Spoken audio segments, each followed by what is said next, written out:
Este segmento es presentado por Stellarbet, donde juegan las estrellas. Es más, hasta última hora, siempre estuvo en reuniones para poder ver la posibilidad o leer de instalar a alguien del piñerismo o ser el mismo Piñera una tercera vez. Y mucha gente se sorprendía, decía, pero ¿por qué lo vas a hacer? Jugaba a ese límite. Y le gustaba, y cuando le preguntaban, por ejemplo, si es que iba a volver a postularse, si bien la familia le decía que por ningún motivo, él dejaba abierta esa opción. Y esto es parte del libro de Piñera en Jaque que escribimos con Gloria respecto de que él le hubiese gustado que fuera alguien, al menos de su tronco, que considerara piñerista para que continuara con el proyecto político, y ahí veía figuras como, por ejemplo, el actual alcalde de Providencia, Jaime Belolio, que él lo veía a él como una figura que podía ocupar ese lugar, ese espacio. Con mayor distancia miraba a Evelyn Matei, más allá de que al término final igual hubo reuniones con ella, la familia al tiro se plegó una vez después de su muerte, pero José Antonio Kast es como está en la antípoda. Claro.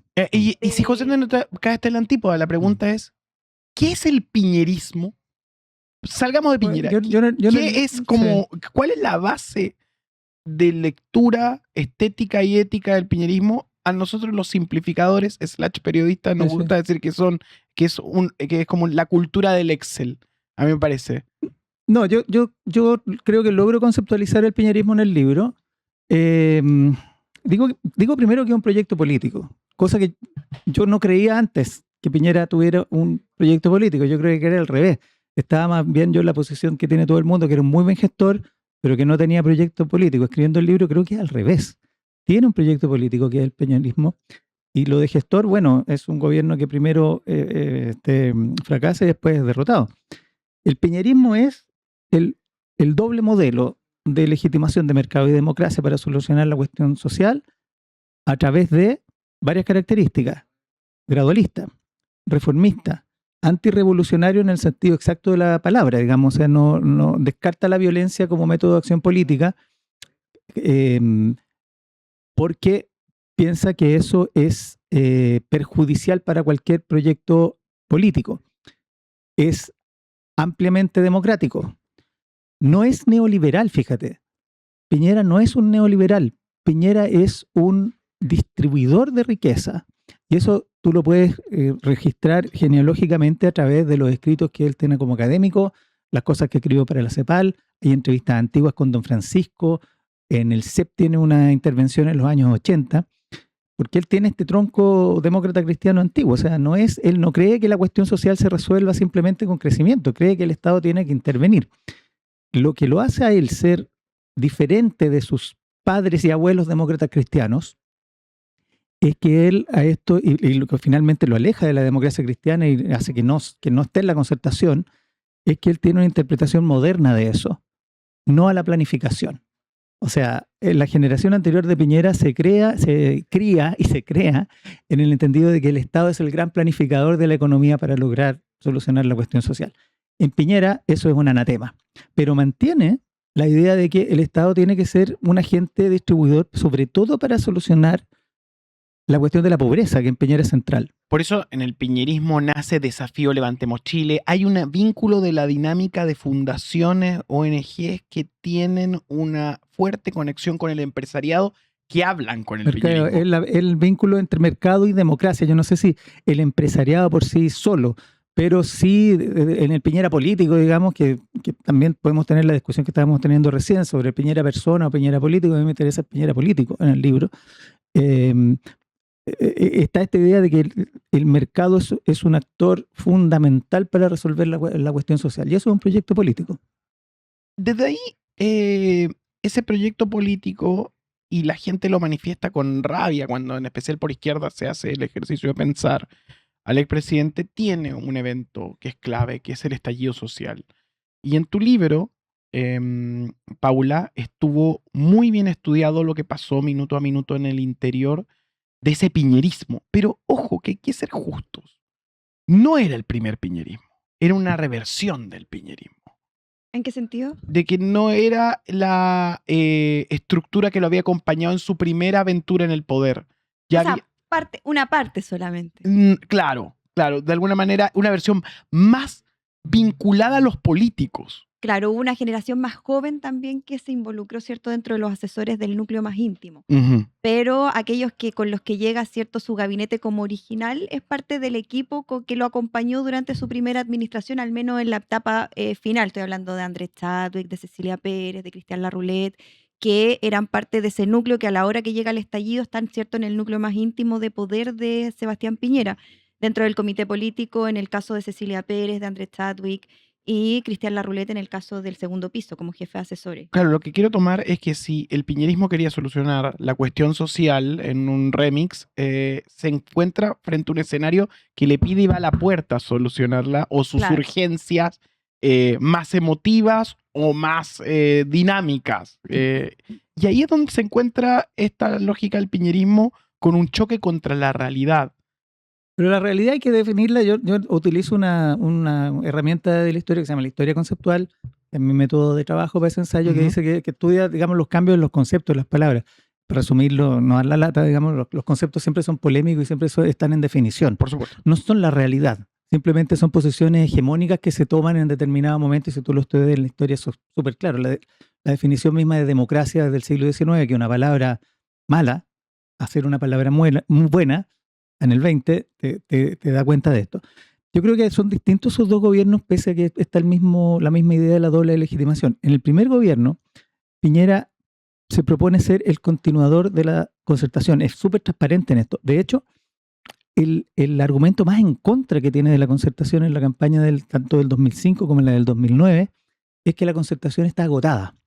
Es un argumento bastante débil, o sea, bastante suave para la concertación. Está agotada, es tan viejo, y ahora vengo yo. Él tenía a de jingle terminarlo. una frase que era: los mismos de siempre no los vemos más. Exactamente. Pero no era en un espíritu guerrero, era un espíritu, estos vejetes se agotaron, en una cosa así, por lo menos para la campaña. En el segundo gobierno, eso cambia, es mucho más duro, es mucho más guerrero, es mucho más, y pasa Michelle Bachelet entre medio. Y eso es importante porque Michelle Bachelet es, no ella, digamos, pero el concepto que ella representa, que es, yo en el libro lo llamo la sociedad de los derechos, que también viene del famoso malestar que le estalla a Piñera en la cara el 2011, era el concepto hegemónico al que se enfrentó Piñera Y eso le da en las 2011. herramientas además para construir su relato de campaña durante todo y Exactamente. hablar de los tiempos mejores para hacer el contraste justamente con lo que había sido la administración de Michelle Bachelet. Claro. Entonces él se planta desde ahí para la Si tú, construcción de su... claro, si tú te fijas, él tiene de una su como una, en el primer segundo- gobierno tiene como, de su incluso segundo yo diría gobierno. que tiene como una buena onda con la concertación, pero en el segundo gobierno es una tremenda mala onda, digamos, con Michelle Bachelet. La considera una adversaria y el objetivo de ese gobierno, por lo menos en el primer año, es revertir todo lo que el bacheletismo había hecho. Aparte que parte del como error de diagnóstico quizá o de lo que se vio en el reporteo que hicimos con Gloria, es que tiene que ver con que en su segundo gobierno Piñera, bueno, gana las elecciones pensando que de alguna forma la suerte o los vientos corrían de forma casi que para la derecha favorablemente absolutamente y que no iba a haber cuestionamiento a eso porque ya la ola o el polo estaba favorable para su sector.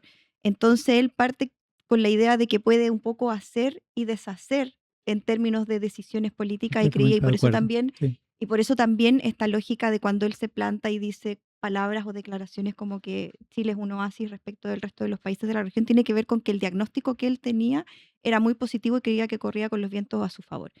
Y cuando pasa el estallido y que tiene que ver con este choque cierto de realidad, tiene que ver con eso, con que no habían dimensionado bien realmente lo que estaba pasando. Bueno, no solo la clase política, sino también el resto de la sociedad, estoy hablando en términos generales de calibrar bien. Y por eso su primera pulsión, cuando hace los argumentos y que tiene que ver con la construcción también de lo que fue su relato de campaña, es decir, esto no agarrarse del argumento de que no fueron 30 pesos, fueron 30 años, que esto se venía arrastrando no solo de esta administración, sino buscar el argumento, el relato que le permitiera de alguna forma salir a surgir y poder enfrentar la crisis. Porque Piñera aquí vienen las características personales que son importantes en la historia. Piñera es un cartesiano.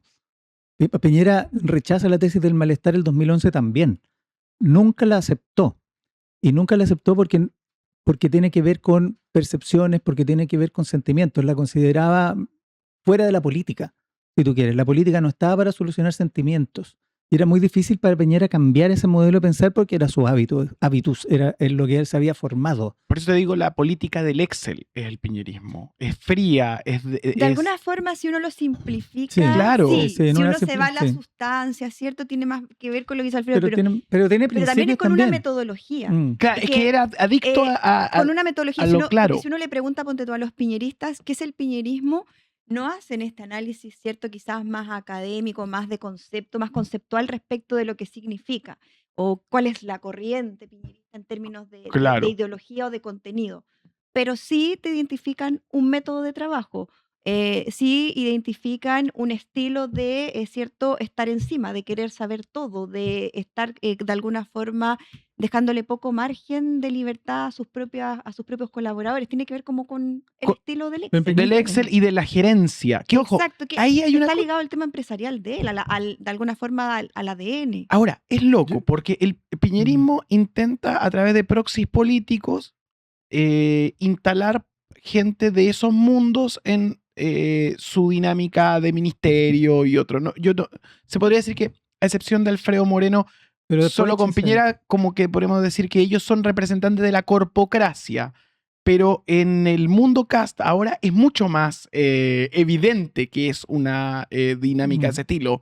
Como vamos a ver cuáles son los resultados si en el piñerismo no fueron positivos.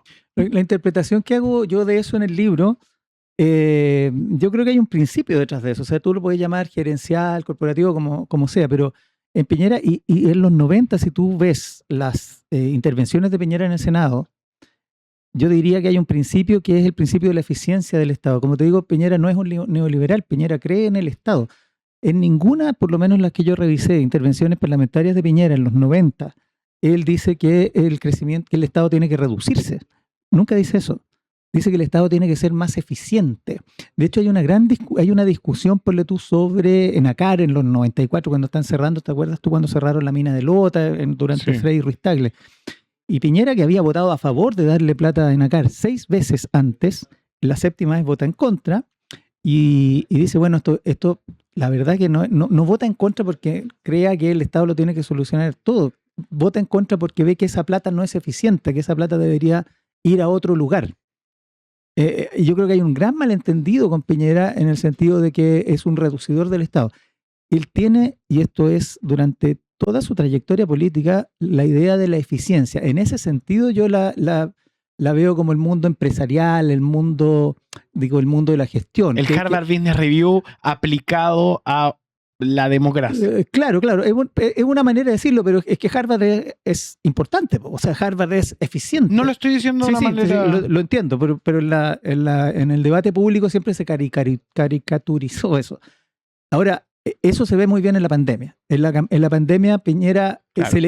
se vuelve a legitimar de alguna manera porque se transforma en un súper administrador de algo que, por sus características ontológicas, que es el riesgo de la pandemia, no exige la política democrática, exige la política de la gestión. Claro, no, La eso es muy eficiencia. interesante porque en realidad ahí en esa lógica, por supuesto, funcionan esos preceptos, pero no funcionan con la humanidad, digamos, con la gente, su característica de lo humano, al hombre y mujer del malestar. Que Nunca, eso él choca nunca- directamente contra. Él nunca compró la tesis del malestar. Tal vez la aceptó al final, pero nunca la compró como algo legítimo, como algo que la política se tuviera que hacer cargo. Y lo pagó caro, creo yo. De hecho, él pensaba hasta el día de su muerte que todavía ha sido más bien un complot en su Claro, y contra. te Él decía, hablaba pero ¿por de qué? un Si golpe mira, de mira Estado los no números. tradicional. Eso era la lógica que él tenía. Le costó Bueno, ver un poco. Y